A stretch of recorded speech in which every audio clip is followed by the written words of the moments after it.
ଯେତେବେଳେ ଆପଣଙ୍କ ଘରକୁ କେହି ଗେଷ୍ଟ ଆସିଥିବେ ଆଉ ଆପଣ ଏହି ସ୍ନାକ୍ ସହିତ ବେସନ ଚଟଣି ସର୍ଭ କରିବେ, ସେମାନେ ଖାଇ ନିଶ୍ଚୟ ଏହାର ରେସିପି ପଚାରିବେ। କାରଣ ଏହା ଆଳୁଚପ୍ ପରି ଦେଖାଯାଉଥିଲେ ବି ଆଳୁଚପ୍ ନୁହେଁ। ତେବେ ଚାଲନ୍ତୁ ଜାଣିବା ତାର ପ୍ରସ୍ତୁତି। ଜୟ ଜଗନ୍ନାଥ। କିଚେନ୍ କାନ୍ତିରେ ଆପଣମାନଙ୍କୁ ସ୍ୱାଗତ। ପ୍ରଥମେ ବେସନକୁ ମିଡ଼ିୟମ୍ ଫ୍ଲେମ୍ରେ 3 ରୁ 4 ମିନିଟ୍ ଫ୍ରାଏ କରିଦେବା। ଯେତେବେଳେ ତାର କଞ୍ଚା ବାସ୍ନା ଚାଲିଯିବ, ଟିକେ କଲର୍ ଚେଞ୍ଜ ହେଇଯିବ, ସେତେବେଳେ ତାକୁ କାଢ଼ି ଥଣ୍ଡା କରିଦେବା। ତାପରେ ସେଥିରେ ଚିନି, ଲୁଣ, ରାଶି, କାଶ୍ମୀର ଲାଲ ମିର୍ଚ୍ଚ, ହଳଦୀ, ଧନିଆ ଜିରା ପାଉଡ଼ର, ଜୁଆଣି, ଗରମ ମସଲା ପକାଇ ତାକୁ ଆମେ ଭଲ ଭାବରେ ଗୋଳେଇ ଦେବା। ତାକୁ ଟିକେ ଗ୍ରାଇଣ୍ଡିଙ୍ଗ କରିଦେବା, କାରଣ ସେ ଯେଉଁ ମସଲା ଗୁଡ଼ାକ ଆମେ ଦେଇଛେ ତାକୁ ଗ୍ରାଇଣ୍ଡିଙ୍ଗ କରିଦେଲେ ସେ ଭଲ ଭାବରେ ସବୁଆଡ଼େ ସମାନ ଭାବରେ ମିଶିଯିବ। ତାପରେ ତାକୁ ଗୋଟେ ଜାଗାରେ କାଢ଼ିଦେବା। ତାପରେ ସେଥିରେ ଧନିଆ ପତ୍ର ଦେଇଦେବା, ଲେମ୍ବୁ ଟିକେ ଚୁପୁଡ଼ି ଦେବା।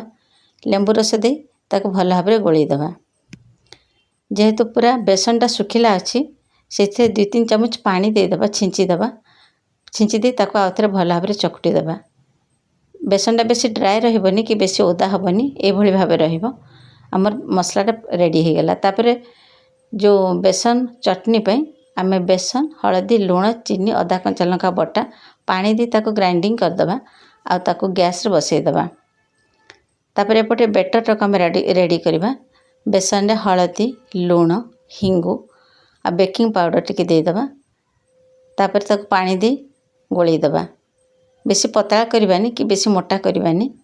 ଆଉ ଟିକେ ଜୁଆଣି ଦେଇଦେବା। ଜୁଆଣି ଦେଇଦେଲେ ହଜମ ବି ଭଲ ହୁଏ ଆଉ ପାଟିକି ବି ଭଲ ଲାଗେ ଖାଇବା ପାଇଁ। ତାପରେ ସେପଟେ ଆମର ବେସନ ଚଟଣିଟା ରେଡ଼ି ହୋଇଗଲାଣି। ସେଥିରେ ଧନିଆ ପତ୍ର ଟିକେ ଦେଇଦେବା ଆଉ ଟିକେ ଲେମ୍ବୁ ରସ ଦେଇଦେବା। ଗୋଳେଇ ଦେବା। ଭଲ ଭାବରେ ଗୋଳେଇ ଦେଇକି ତାକୁ ଗ୍ୟାସ୍ ଅଫ୍ କରି ତାକୁ ଆମେ ଆଉ ଗୋଟେ ଜାଗାକୁ କାଢ଼ିଦେବା। ଆମର ମୁଖ୍ୟ ଜିନିଷଟା ହେଲା ଏଇ ଆଳୁ। ବଡ଼ ବଡ଼ ଆଳୁ ନେବେ, ତାହେଲେ ତାର ସ୍ଲାଇସ୍ ଗୁଡ଼ାକ ବଡ଼ ବଡ଼ ସାଇଜ୍ରେ ଆସିବ, ତ ଛାଣିବା ପାଇଁ ସେଟା ସୁବିଧା ହୁଏ। ତ ଗୋଟେ ସ୍ଲାଇସ୍ ନେବେ, ଯେଉଁ ବେସନର ମସଲାଟା ଆମେ କରିଥିଲେ ତାକୁ ତା ଉପରେ ଦେବେ। ତାପରେ ତା ଉପରେ ଆଉ ଗୋଟେ ଆଳୁ ସ୍ଲାଇସ୍ ଦେଇ ସେ ଯେଉଁ ଆମେ ଆଣଟା ବନେଇଥିଲେ ସେଇଥିରେ ବ୍ୟାଟରରେ ତାକୁ ବୁଡ଼େଇ ଦେବା। ବୁଡ଼େଇକି ତାକୁ ଛାଣିବା। ତେଲଟା ଗରମ ହେଲା ପରେ ମିଡ଼ିୟମ୍ ଫ୍ଲେମ୍ରେ ରଖିବା। ତାପରେ ସେ ଗୋଟେ ଗୋଟେ କରି ଆମେ ତାକୁ ଛାଣିଦେବା। ଯେହେତୁ ଆମର ଆଳୁଟା କଞ୍ଚା ଅଛି, ତାକୁ ହାଇ ଫ୍ଲେମ୍ ରଖିବେନି, ନହେଲେ ଆଳୁ ଗୁଡ଼ାକ କଞ୍ଚା ରହିଯିବ, ଭଲ ଲାଗିବନି ଖାଇବା ପାଇଁ। ଦେଖନ୍ତୁ ଆମର ପ୍ରସ୍ତୁତ ହୋଇଗଲା। ଏଇଟା ବହୁତ ହି ଭଲ ଲାଗିଥାଏ। ଆମେ ଯେଉଁ ତାକୁ ବେସନର ମସଲାଟା ଦେଇଛୁ ନା, ସେଇଟା ହିଁ ଟେଷ୍ଟ ଲାଗିଥାଏ।